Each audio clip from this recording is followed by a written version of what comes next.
talking about procurement. We have Lachlan McDonald, who heads up the procurement practice of Boston Consulting Group, known as BCG. And I'm joined by my co-host, Carlos Ponce, just outside of Mexico City. Welcome, Carlos, and welcome, Lachlan, to the show. I know Lachlan is chiming in from Australia. I am here in Los Angeles. So we've got a pretty big difference in hours. Welcome. Thanks for joining us. I know it's early morning there.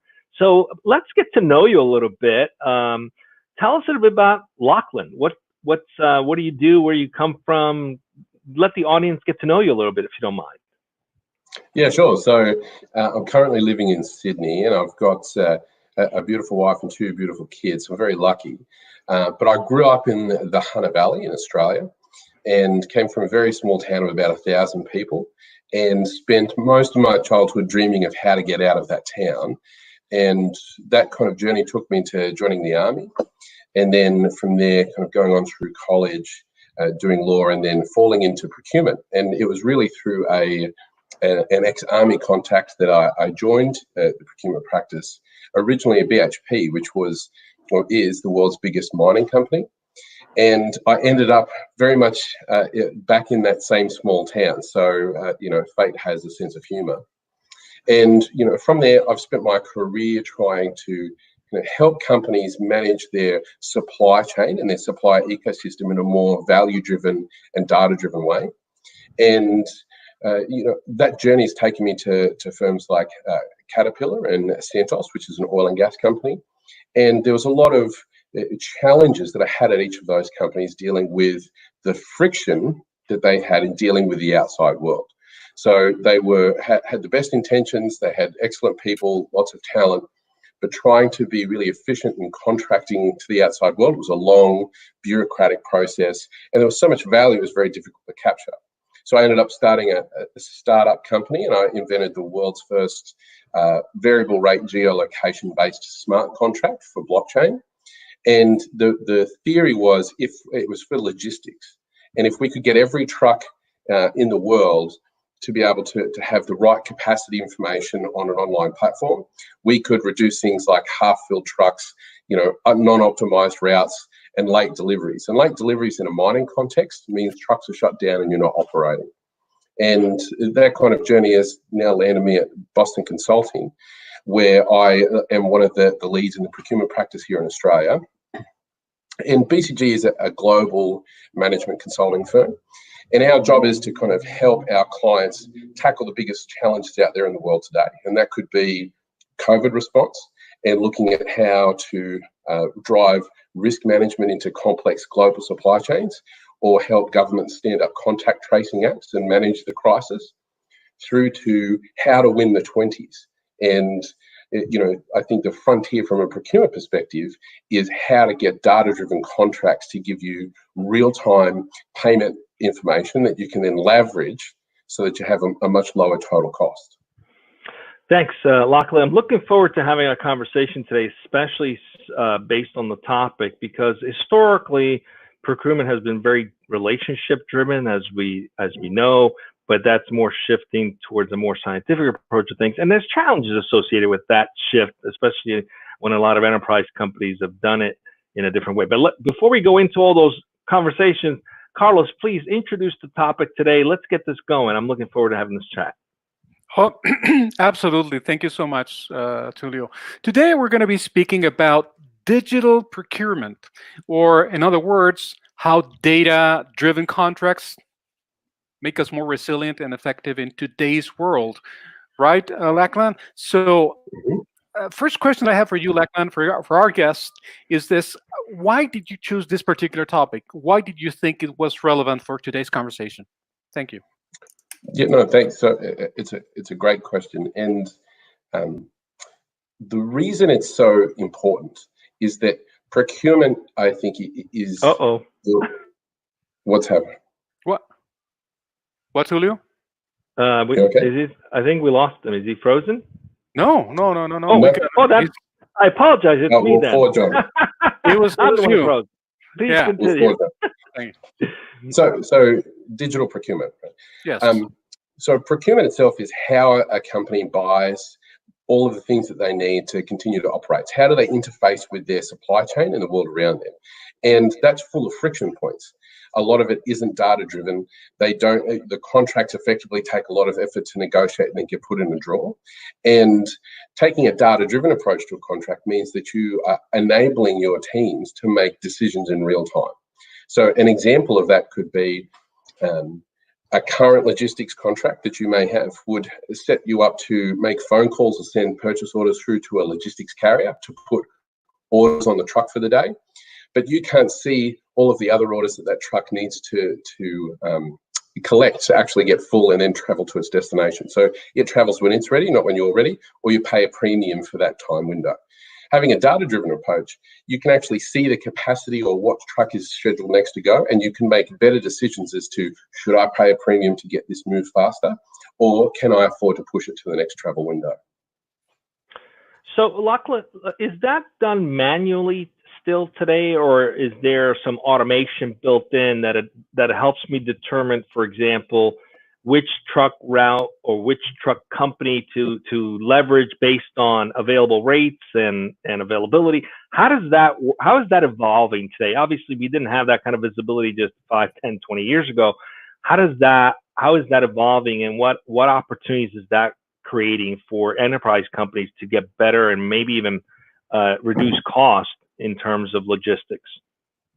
Yeah, so the answer is today, most firms are still doing it in a very manual way. So they will negotiate with one, maybe two carriers. They'll have a written contract. If they're more mature on the digital curve, they may have that contract entered into an ERP system. They'll have a plan for what they need to move, and they'll draw off that ERP as needed. But that's effectively it, right, for many enterprises. And there's no kind of automation around how to bundle the right and pack the right kind of truck configurations, whether you actually then auction that out to a select group of carriers who can then bid on those containers. That's actually not live today. So the challenge is the data exists. So what you need to move, when you need to move it, it exists. The capacity, the completion information on behalf of the carrier, that also exists. What doesn't exist is the architecture to kind of triangulate that together. So everything's broken into silos. Being able to drive kind of value through that data is, I think, the next frontier for procurement.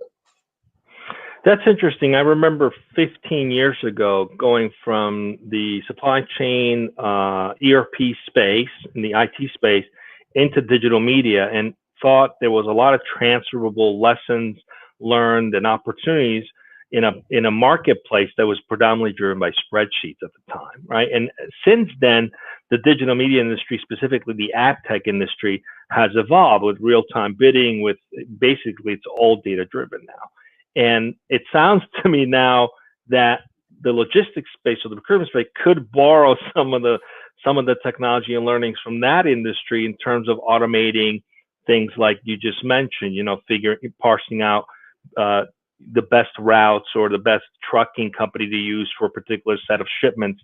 What's holding enterprises from pursuing that? The data's there, so what's the challenge? Why is it not happening? So it's a great question, right? And there's probably a couple of ways to approach it. So the first is that there aren't many use cases in some industries on how to leverage those digital tools to open up the value of a data-driven contract. And another example could be having full-time visibility of all of the workers that come and go in and out of your facilities, and then paying those contractors based on the hours that they actually worked, and then automatically and overlaying some optimization algorithms over the top to ensure that they have the right safety equipment, that they're in the right areas at the right time to look at whether there's bottlenecks or not, right? So some companies are leveraging digital tools, but one of the real challenges is the data architecture underneath. Oftentimes we've tried this before, or we've got a digital strategy, but it's 5 years in the future. And my challenge to them is we need to do this now. And the right way to do it is to fail fast, do it in an agile manner. The data exists, and I think the use cases speak for themselves in many of these industries. So if we borrow from something like EDI, which has been around a long time for I'm dating myself here for retailers, right? That became a standard way of basically back-end platforms to communicate each other to deal with things like inventory and placing orders, et cetera, which has enabled just-in-time inventory in many cases. Am I hearing this correctly, that in terms of logistics, in terms of procurement, even though the data exists, there's no exchange that connects them all together so that can happen? Is that what's going on, and is that an opportunity for someone to come up with that? So absolutely. So it really depends on the industry. So some industries are further ahead on utilizing digital tools on that kind of curve, right? Other industries fall further behind. So if I think about the mining industry, it's a massive global industry, particularly important here in Australia. And the example used is a great one. That doesn't exist in a mining context, right? So there's no kind of ability to have any optimization or sharing of information across third parties here in regards to logistics. So the carriers do that and they optimize for themselves, but it's also hard on them because they have very low visibility as to what's actually coming from the companies. They effectively just get an order and they have to move it as quickly as possible. So it's not optimized for the mining company, who is effectively sending quite manual orders without any view to kind of optimization to a carrier.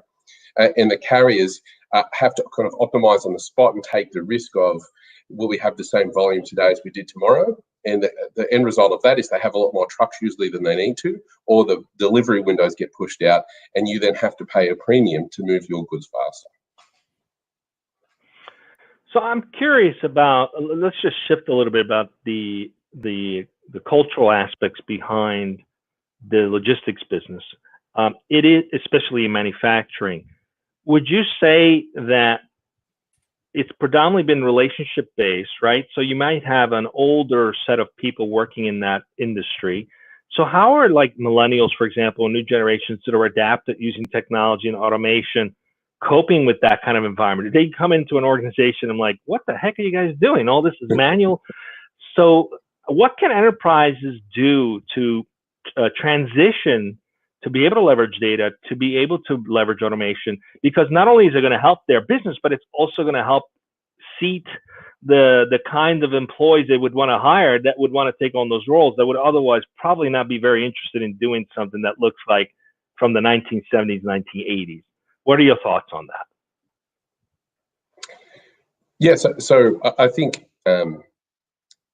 companies have really focused on optimizing their operations, and all the companies that I've worked with have had, a great talent and a great kind of work ethos around trying to optimize that operation. But maybe the art of the possible was missing at times. And I've lost count of the amount of times I've had conversations with everyone from the shop floor to the C-suite saying, why can't we just Uberize this? Or what, I get this on Amazon and it's here in a day. Why is this so complex and difficult?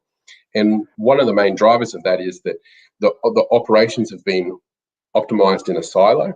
And then once they go to interact with the world outside, right, they haven't optimized how they interact with their supply chain. So how do they move things? Their vendors, who's providing them those critical goods. An example would be a global steel manufacturer who's found it incredibly complicated to actually move the steel around both Australia and the world. And one of the main reasons is that they have no visibility on their their customers' orders, which makes their schedule really complex to manage. So they just have to move the steel coils as quickly as they can, and they can have 100% difference on a daily basis on what trucks they need. Interesting. Thank you.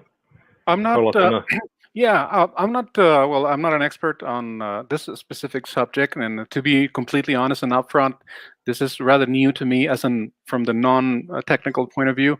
But I'm curious about because it's a data-driven approach. How do you deal? In this day and age? How do you deal with what I know to be called as dirty data, for example?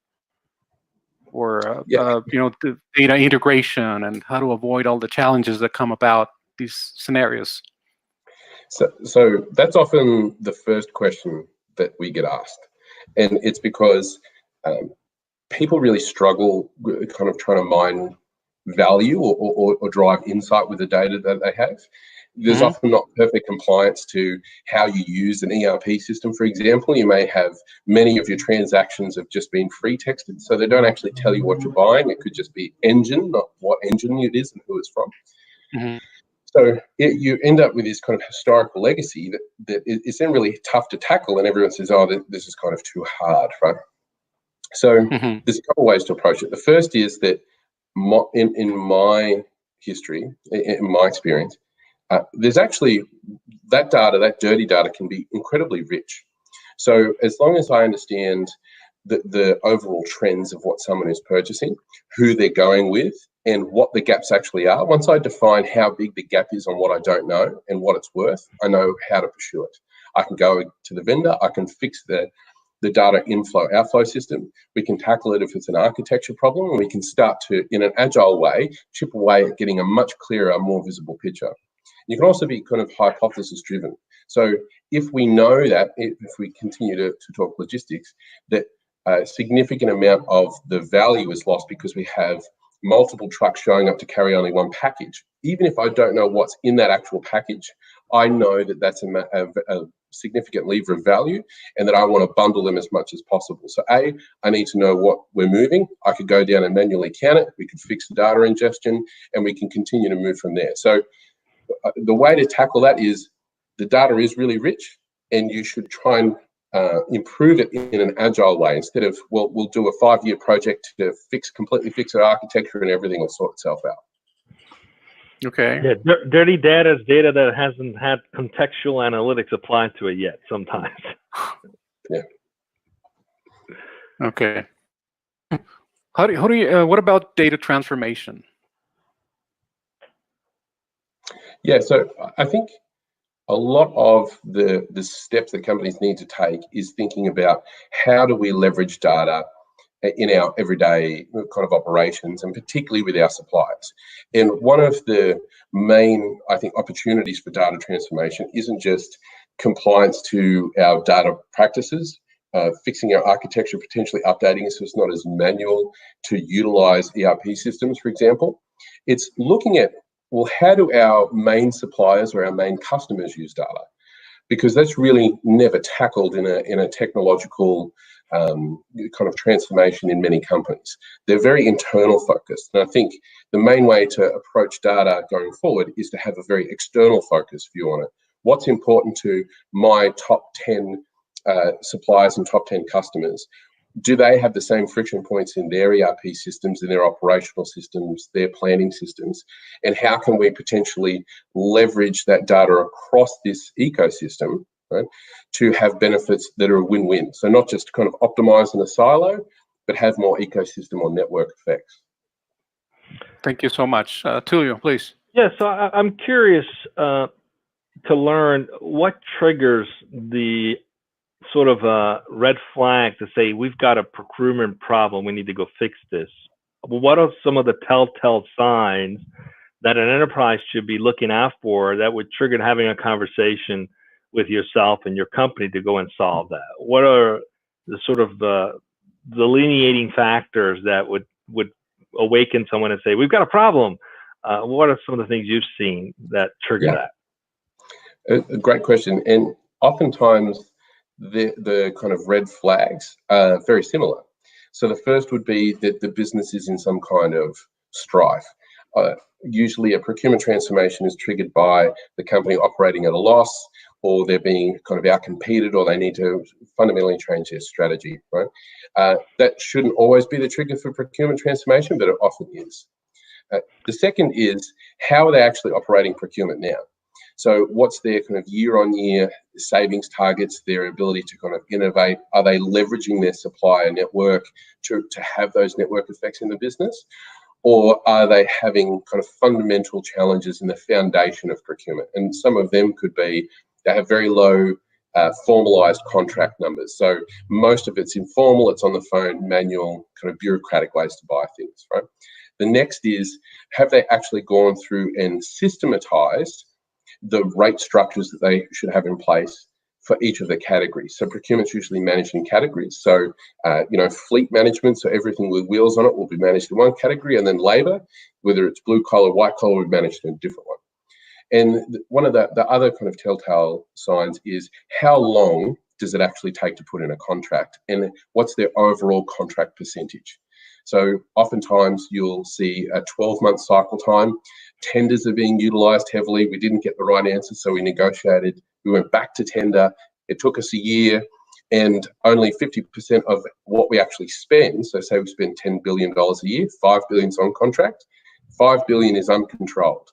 So they're usually kind of the warning factors for a company that has probably a team that's working really, really hard, but has bureaucratic kind of manual processes holding them back, or doesn't have the right seat at the table with the senior folk in the business. So what I'm hearing is, it becomes more like an emergency when there's a downturn in business, a pandemic happens, and you've got to figure out a way to shave costs. However, it sounds to me that it could be strategic if you get ahead of it, and actually could impact your margin. Are there studies in terms of what industries are not doing such a great job in automating this or leveraging data for procurement and logistics that could actually have an impact on their EBITDA? What are those?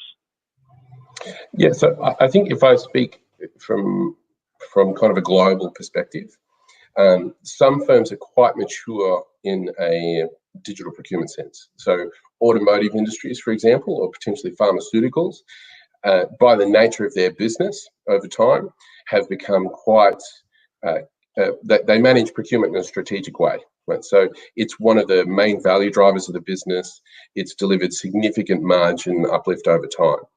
Many industrial goods players, particularly not just here in Australia, but in the developing world, so if we think about China and India, have really focused on scale, labour arbitrage, and trying to optimise their operations in a lean way. But they haven't necessarily looked at how do we get the most value out of procurement. And some examples of that could be mining, oil and gas and steel companies, where there's been lots of effort to negotiate really hard on getting the right prices. But the total cost of ownership, so what's actually driving the cost in the contract, isn't always well understood or tackled.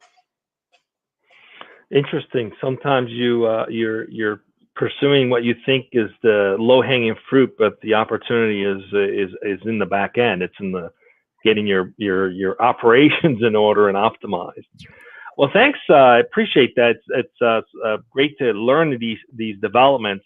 From a usability perspective, or let me rephrase that, from an adoption perspective, what have been some of the challenges? I know for a fact that one of our clients is in the digital procurement space, and one of the things they learned was behaviorally, even though if you put in place a new procurement process or agreement or standard or policy, whenever there's something that comes up that's urgent, people tend to go back to leveraging the relationship they have, working with the vendor that they used to work with, and that doesn't always necessarily turn out to be the most cost-effective way to solve the problem.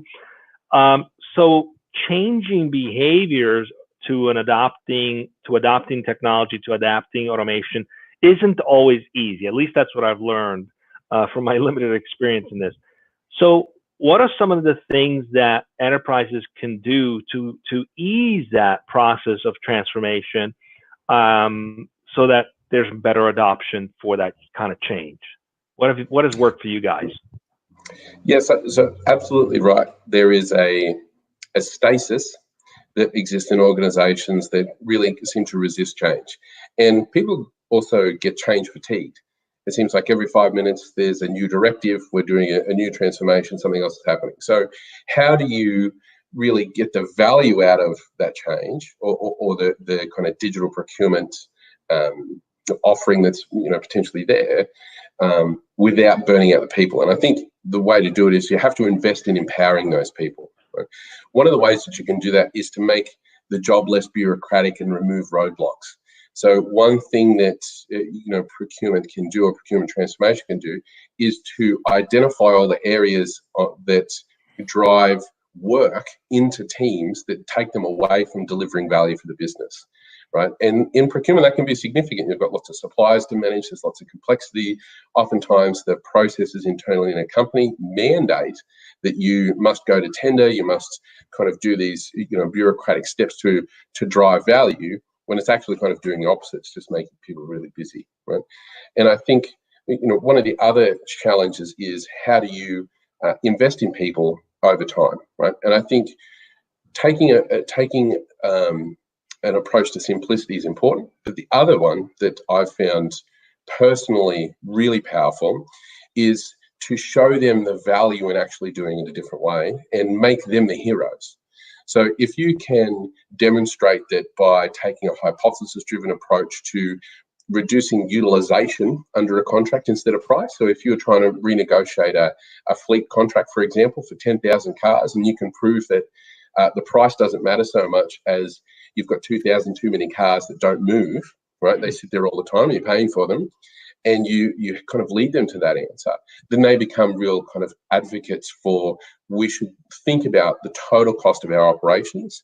And then they spend all of their time kind of focused on, how do I help the business by using these tools and these methodologies and this kind of digital analytics, instead of, I'm just going to shepherd this tender process through, try and negotiate a price saving and move on to the next thing. Yeah, I have to introduce you to Q Merritt after we're done with this conversation, because I was blown away by the fact that one of the things they learned was people tend to go back to what they're used to. So adopting a new technology or a new process isn't always easy. So what they did is they created a model where a plugin would just pop up in front of the checkout button of wherever you are, whether you were at Lowe's or Home Depot, whatever, if you're a small business trying to buy back some equipment or trying to fix a refrigerator or what have you, where it would basically push that order through the platform and systems that have been approved for that organization. So I thought it was brilliant, where their mindset was, we meet the client where they are instead of having them meet us where we are. So I have to introduce you to them, because I think that you make a recommendation. They're definitely a great company to know about. So we're coming up on time. You've had a long journey in this space, and what are some of the lessons that you've learned in terms of getting organizations to adopt change when it's clear the analysis shows they should, but they don't pull the trigger out of fear of doing it differently, or if people not adopting it? What's been your experience and things you've learned, any wisdom you've learned in terms of how to get organizations to rethink that? Yeah, so how to be an agent of change is a really great question. And I think the simplicity and power of your mission is the starting point. So how relevant is it to the overall mission of the company and to kind of the culture and mission of the people that and the talents you have in the company is a great starting point. It serves as kind of a North Star. And oftentimes you don't have a simple and clear mission that leads to value. Right? And the second is really kind of try and decentralize the decisions. So if you can push decisions down to the people that are at the coalface, as we say, or at the shop front, and actually get them to try and drive the change, instead of having a very kind of top-down managerial, thou shall do this and I'll monitor you style, because that often it can be quite counterproductive. It takes a lot of time and it's not very agile, right? You're slow, and I've found that we should hire smart people and kind of get out of their way instead of spending all of our time kind of telling them what to do. So I think that really change has the best stickiness when it's really organic, and that's because you've given everyone in a company a real reason to push and strive for it and care about it, and then you've let them get on with it. Well, it sounds like what I've heard is decentralized decision-making, empower people to make better decisions, get out of the way, and you'll probably get a lot better adoption versus the command and control, do this or else kind of a model. Thanks for being with us. It's been a pleasure, very informative. We will make sure we provide your content and contact information on the page of this show. Thanks for being with us again. Carlos, what do we got coming up tomorrow or Thursday? No, actually, it's Thursday, Tulio. The next interview we're going to be having is on Thursday at 1 p.m. Pacific, right here on Dojo Live, and it will be with Shannon Hoagie. She is the global head of solutions and engineering at Carrot and Carrot.com, and we're going to be speaking about interviewing engineering, or fixing the broken technical interview. Because Carrot, that's what Carrot does. It's a automated recruiting platform, so it should be interesting for recruiters out there. Again, interview engineering, fixing the broken technical interview. That's on Thursday, right here on Dojo Live. See you Thursday at 1 p.m. Pacific. See you Thursday. Stay safe, everyone. Just stay with us as we wrap up. Thanks. Thank you.